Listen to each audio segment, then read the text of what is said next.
Have you ever wondered how you can turn your kitchen waste into nutrient-rich soil for your garden? Welcome to the world of vermicomposting, a simple, eco-friendly process that transforms waste into a gardener's gold. Ready to discover how you can make use of worms in your garden? Let's dive into the process of vermicomposting. First things first, gather what you need to start vermicomposting. The necessary materials include a compost bin, which serves as the home for your worms. Next, you'll need red worms, the stars of the show, who will eat and break down your kitchen scraps. Bedding materials such as shredded newspaper are also crucial, providing a cozy environment for your worms. Lastly, kitchen waste, which acts as the food source for your worms.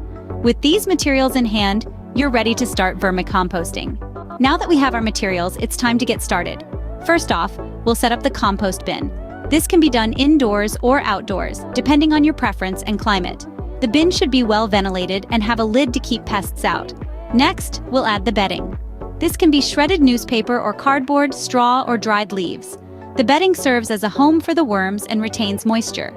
Once the bedding is in place, it's time to introduce the worms. Red wigglers are a popular choice for vermicomposting. They're hardy eaters and prolific breeders.